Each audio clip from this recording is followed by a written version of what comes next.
Start recording, by the way.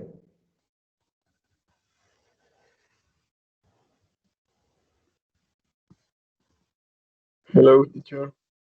Hey there.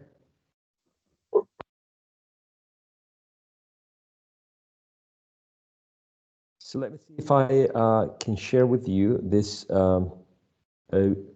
presentation. Let me know if you can see this entitled Guessing Game. Yes. Yes? Okay.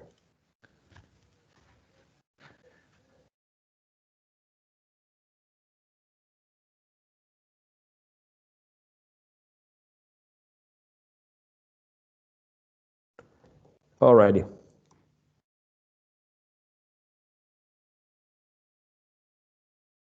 So hopefully you are seeing this presentation with a couple of names, a couple of words. And the idea is that I'm going to read the definition, and you will select the transcription that corresponds to the word, to the concept.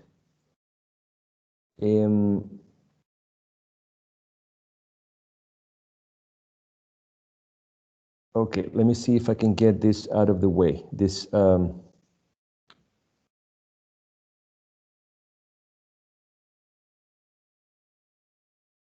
right.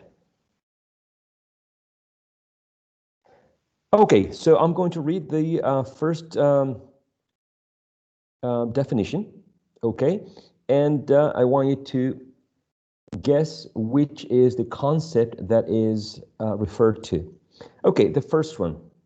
So I guess in the column on the right,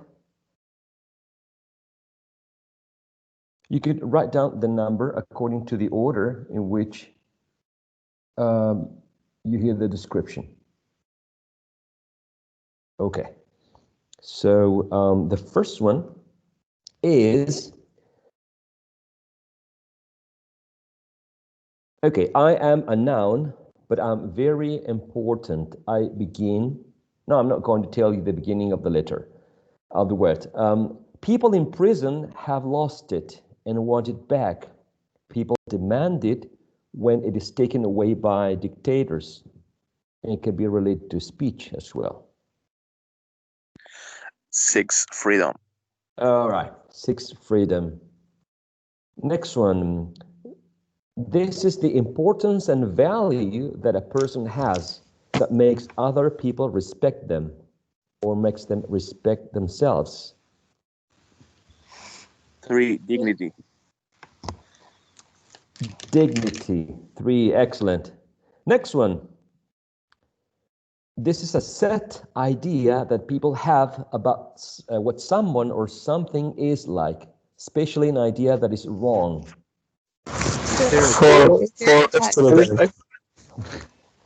For stereotype, excellent. The next one is the right of different groups of people to have a similar social position and receive the same treatment. Equality. That's right. Equality. Next one. This word is related to a person who is not a member of the police or the armed forces. Civilian. Civilian, excellent, excellent. Next one, based on experience. Inspiration. Experiential, exactly. Very complex word to say, right? Experiential. And the next one, stupid or unreasonable and deserving to be laughed at. Ludicrous, second one. Ludicrous is the second one, exactly. Perfect. So these concepts, very interesting concepts, transcribed using phonetic transcription, right? I have 2 questions for you.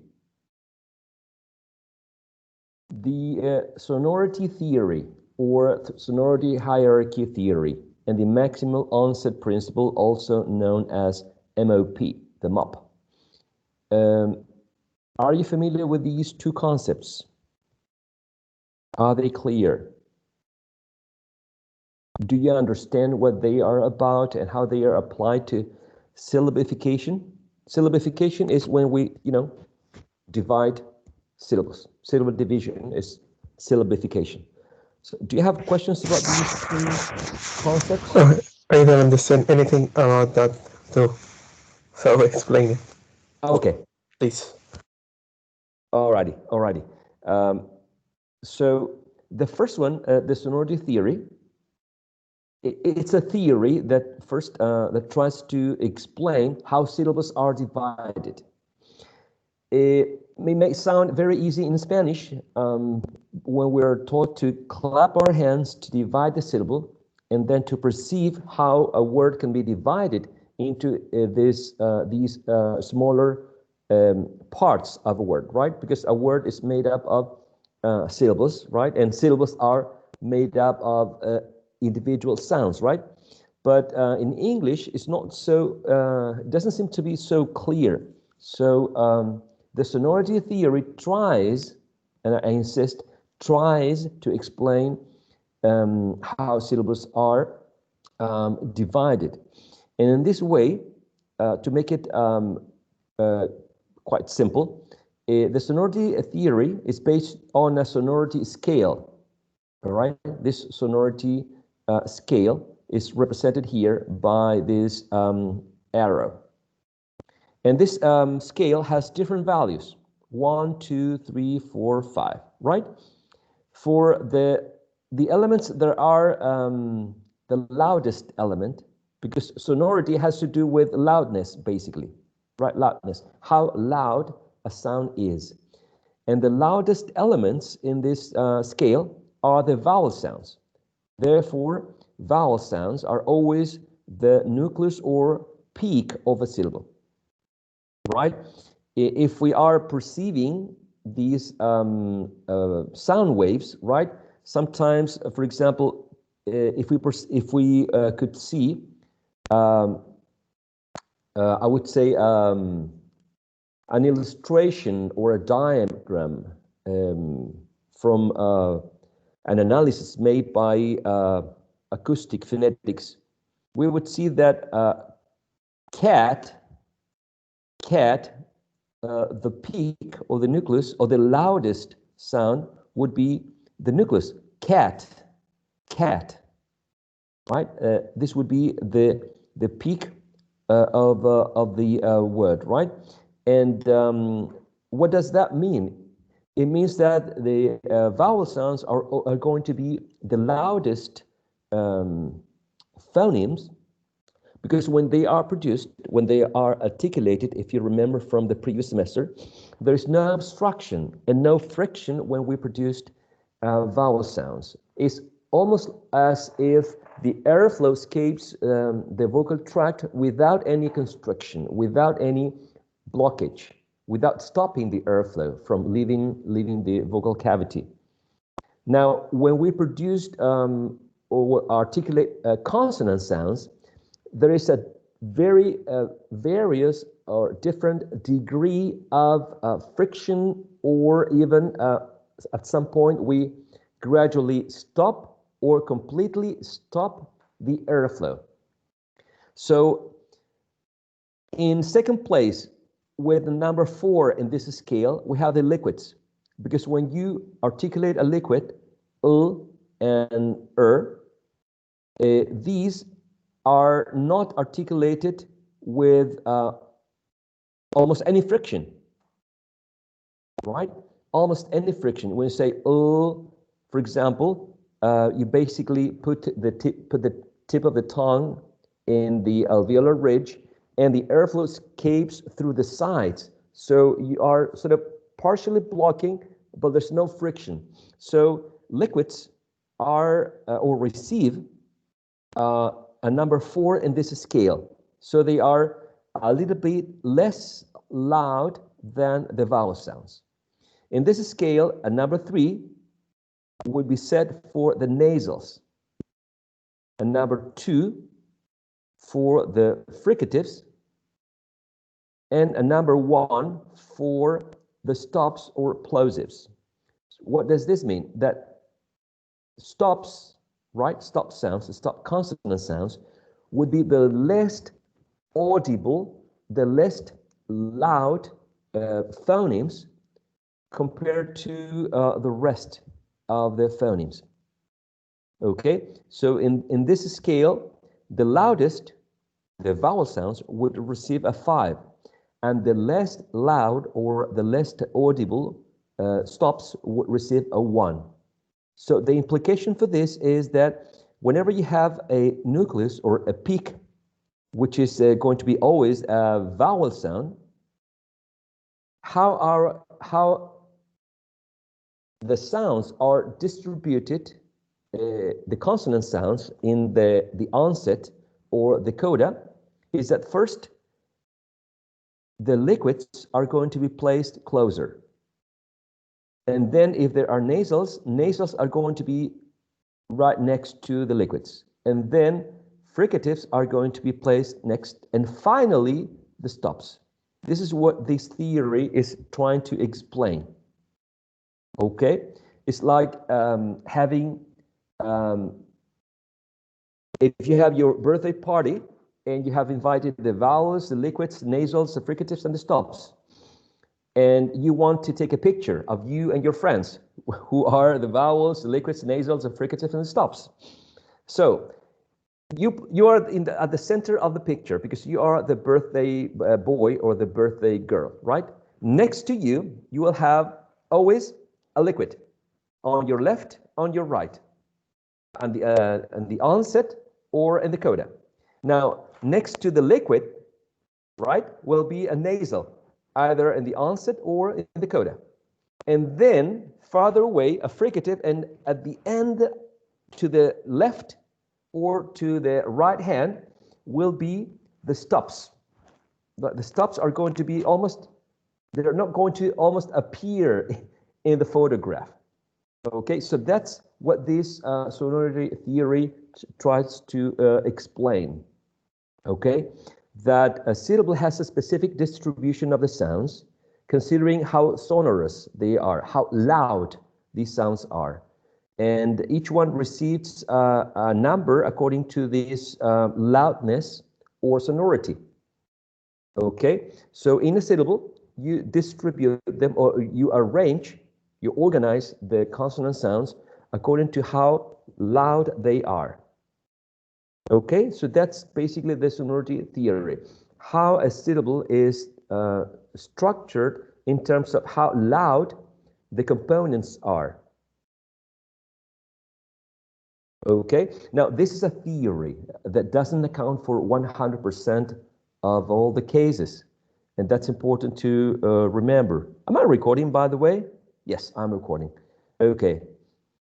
All right, so it's a theory that tries to explain this, but it's not, 100% accurate all the time.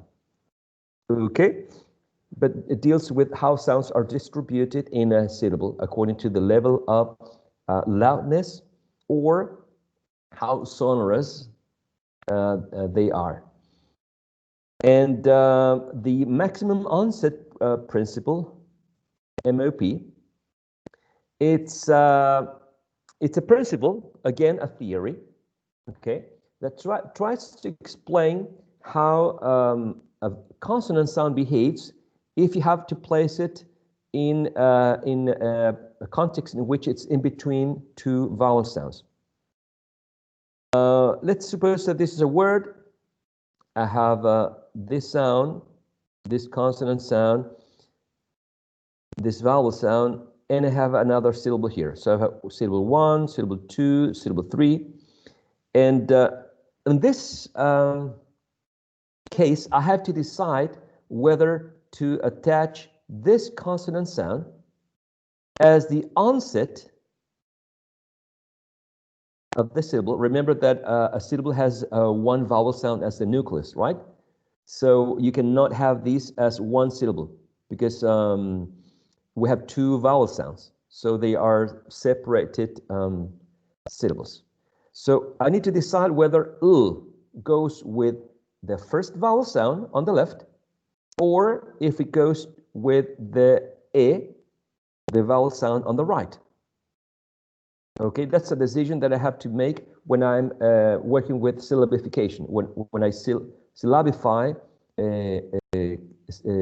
or when I divide syllables, right, basically, to make it more, to make it simpler. Or it goes with the second vowel sound. So al or le, basically. And according to this maximum onset principle, this states that intervocalic consonants, that is a consonant in between two vowel sounds, right? Intervocalic consonants should be considered onsets first, if possible. So they should be considered onset. So it's better to place it next to E as the onset. Remember that onsets are to the left of the nucleus, right? Are anything that comes before the peak or nucleus. So the should be placed before E instead of after A, because that would be the coda of the syllable. Okay, so that's what this maximum onset principle states, that whenever we have a consonant sound in the middle of two vowel sounds, I don't know if it's clear so far. Just give me some feedback. All right. So we have in between these two vowel sounds, and we need to decide whether to attach it to a or to e. The maximum onset principle states that should be placed next to e as the onset, and not as the coda of a. So le and not al. This is what this maximum onset principle states. Now, it says, if possible, as long as there is no violation of the sonority hierarchy, the theory that we covered in the previous slide. Also, you need to consider that consonant clusters, right? Some of them are allowed in English, others are not. For example, you can have and you can have t, right? You can say, for example, train, tree, trust, right? So this this consonant cluster is allowed. You can have s, t, and You can have this consonant cluster because it's, allowed in English. Strange, street, stroke, okay, strong. Strike. Strike, perfect. But this consonant cluster is not something that you would find in English. Followed by and followed by This is not a consonant cluster that is allowed in English. I mean, you will not find these three consonant sounds as a cluster in English. Therefore, this is a sort of a violation of the phonotactics in English. I mean, the way that sounds are combined or arranged, right? So that's the sonority hierarchy or sonority theory and the maximum onset principle. Okay. Teacher. Yes. Come back, please. No, to the, yes.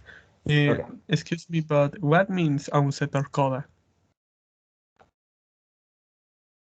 For example, let's think we have seen, and if we haven't, this is a good example that we can use. The word limit has two vowel sounds. Do we agree on that? Two vowel sounds? Yes. Yes. Okay. And if we divide this word into syllables, we would say that le is one. We put a dot here, and then mit would be the second. So far, so good?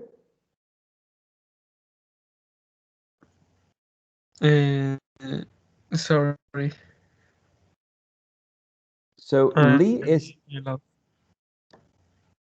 Can you hear me now? Yes, I hear the first one that the li is the first syllable. Yes, the first syllable is li. So in this, yes, so in this first syllable, li, the nucleus or peak is this one, e. Yeah. And whatever comes before the nucleus is going to be called onset. All right. Yes. Any consonant sound placed before the nucleus will be part of the onset. It could be one consonant sound, 2, 3, okay? For example, in the word strike that I think Gaspar mentioned, in the word strike, we have the nucleus right there, the diphthong I, and we have t, and s before. So in this case, yes, this is the onset. All right. Okay. Well, but the onset or the coda only works when we are talking or we are writing into phonetic forms, right? Or in natural form works too. Yes, in plain English also it works because in plain English sometimes you can find that in some websites authors can divide the word like this, like limit. It's plain English, and they are using slashes to show the syllable division. All right, and the last question. All the syllables have their own or their main nuclear, coda, and onset. Not really, because some syllables are made up of one vowel sound. For example, the word I, if you transcribe it, it's just the diphthong, I. And this I is just one vowel sound. The diphthong is one vowel unit. Yeah, So, but if we are talking about like maximum, there's 3 syllables. These 3 syllables have their own, o cada uno tiene su mismo o su propio coda, onset y eso, ¿no? ¿O no es solamente de la palabra entera? the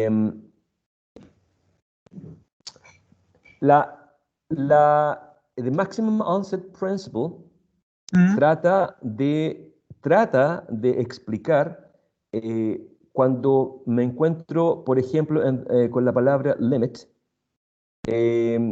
tenemos lo que en la diapositiva decía intervocalic consonant. Esta se encuentra entre dos vocales, entre la I y la otra I. ¿Cierto? Para yo dividir las sílabas, tengo que decidir si esta M va en la primera sílaba, o sea, lim, y ahí divido, y la segunda fuese it. Si la colocamos tal como está acá, li, y la segunda mit. Este maximum onset principle indica que dentro de lo posible, cuando tengamos que definir dónde va esta consonante entre vocales, colocarla como el onset, o sea, en esta sílaba, el onset es la consonante o el sonido consonántico que va antes de este núcleo. Entonces, si miramos la segunda sílaba, que la tengo aquí, mit, tenemos el núcleo, the nucleus, the onset, and the coda. Entonces, de acuerdo a esta teoría, esta M, que podría ser parte de la primera sílaba, Mm. esta teoría o principio indica que mejor que la coloquemos en la segunda sílaba como el onset, como lo que va antes del núcleo.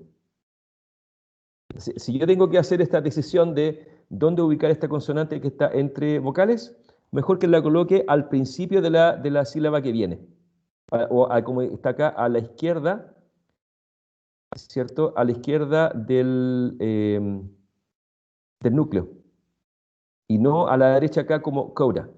Porque siempre lo que va antes del núcleo, veamos en la segunda sílaba, lo que va antes se le va a llamar onset, y lo que va después del núcleo se le va a llamar coda.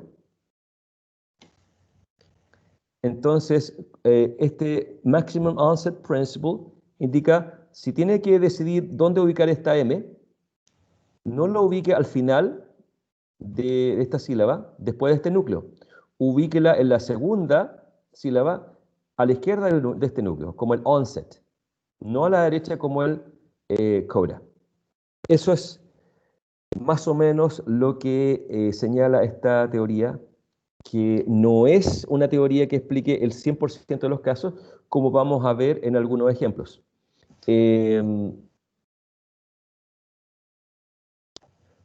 Ok, Ok, muchas gracias.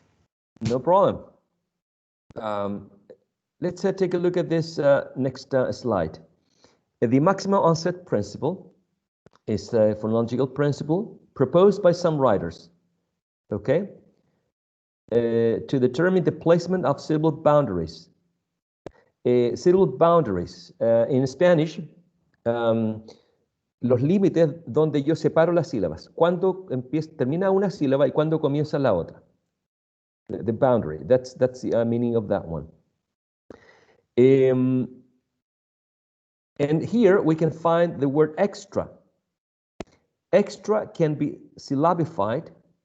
Syllabify means in Spanish, puede ser dividida en sílabas. Extra. Podría ser ek and stra, or extra, or extra. All of these could be possible. But do you remember what I told you about possible combination? If you think about this, we have k, s, and t. Not a possible combination in English. Kst, kst, kst. Impossible to say, right? This combination, ks, ks, ks, not a possible combination in English. But is this a possible combination in English? Ek, ek? Yes, it is. Is this a possible combination in English? Yes. Sure. Yes. So this is the syllabification, the possible syllabification of this word. This is how we can divide this syllable. Okay. So I'm switching to Spanish with this one. Entonces, tenemos esta stra, que sabemos que es posible esta combinación, stir. Tenemos que definir dónde colocamos esta K. Debería ir en la segunda sílaba, como el segundo ejemplo acá, kster, o en la primera. Entonces, acá no es posible asumir este maximum onset principle, porque no la podemos colocar como el onset, no la podemos agregar acá en la segunda sílaba, y habría que mantenerla acá como de coda.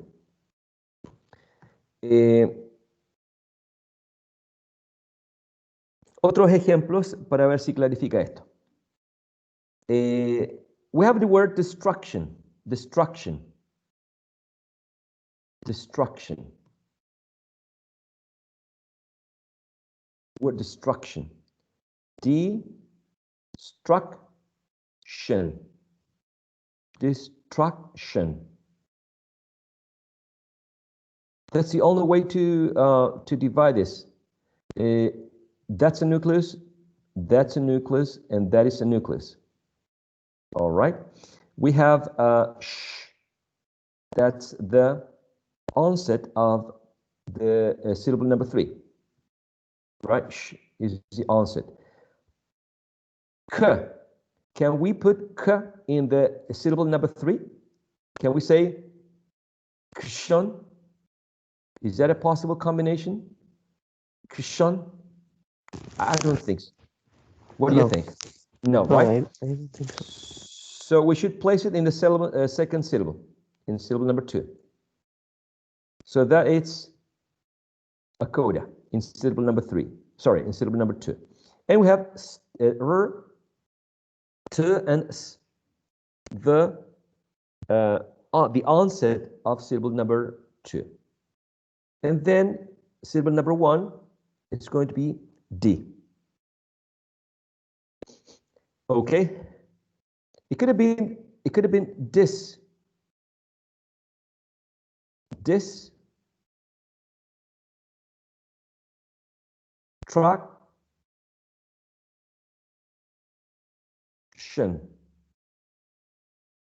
Distraction. This could have been possible. That would be the Spanish, like the Spanish syllable, because we say distraction. Exactly. That would be the way we think of in Spanish. Exactly. So we need to define if this one should be placed in the first syllable or in the second syllable. And we need to think, is this possible in English?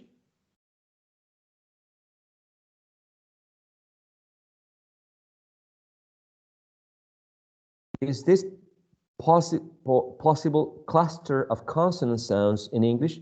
Can they go together as part of the onset? Yes. Sir? Yes. We have many examples. Strange, Gaspar's example, strike, strong.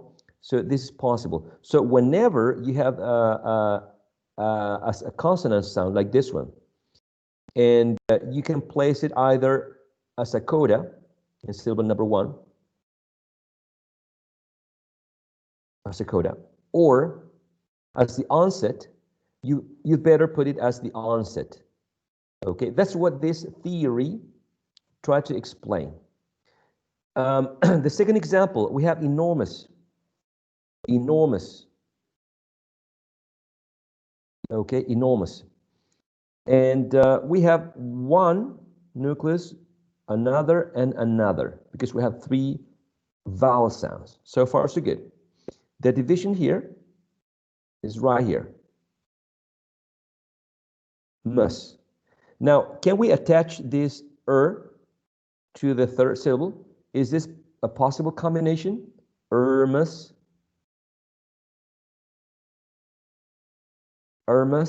No. Not possible, right?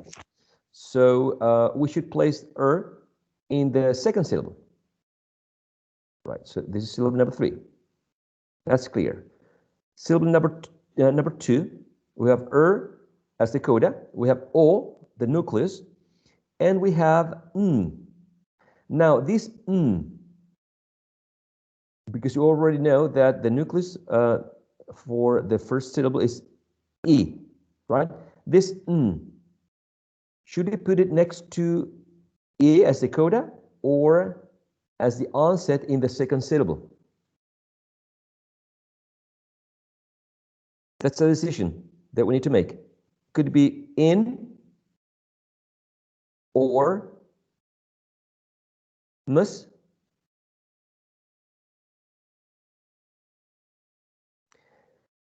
It could be, right? It could be. Now, the maximal onset principle states that whenever possible, this n, which is in the middle of 2 vowel sounds, should be placed not as the onset, right? But as the, sorry, not as the coda of a syllable, but as the onset. So this n that could be placed next to E should be placed next to the next syllable as the onset. Okay, that's what this theory deals with. It tells whenever possible, if you're not any phonotactical rule, any rule about how to distribute or arrange consonant sounds, whenever possible, you have to attach consonant sound as the onset and not the coda. So that's why it should be part of the second syllable. And the last example, we have excellent. Excellent. Let's just focus on the last two syllables. Specifically, let's focus on this L. This L is placed in between two vowel sounds. So one option could have been to syllabify this as so and then unt. Right? So put the L sound in the second syllable, so, and not in the last syllable. But according to this maximal onset principle, the L should not be the coda of a syllable, but it should be the onset of a syllable whenever you have this intervocalic consonant or a consonant sound in between two vowel sounds. Okay? That's the idea with this theory. I'm sorry, it's just a theory, right? It doesn't account for all the explanations. Now, I would like to leave with you these this task, and I have some some questions for you. So I would like to. How do we do this? This task, I'm going to upload it to the LMS. Okay, so you will find these words. Now, what do you have to do with this? What you have to do with this is basically syllabify, that is, divide these words into syllables. Okay, and then identify the primary stress. Okay, the example is this one. Minus. Minus contains two syllables, right? It can be divided or syllabified into two syllables. My, the first one, nus, the second one. Teacher? Yes, sir? And only the primary stress? Or because you explained that there are always a weaker stress in some words, even are too prominent. So what we have to do in that cases? Excellent question. If you find a secondary stress which is weaker than the primary stress, go ahead and mark it. I just marked in the word number 9 the secondary stress at the beginning here, which is marked at the bottom left hand, right, of the syllable, before the syllable. So if you find a secondary stress, go ahead and mark. Interested mainly on the syllable division or how to syllabify these words and identifying the primary stress as the main instructions for this task. Okay, so the example, the first one is given right here.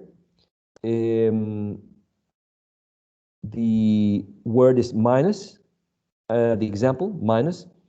And minus contains these two syllables. As you can see, there's an intervocalic n here, a consonant, and instead of being mine,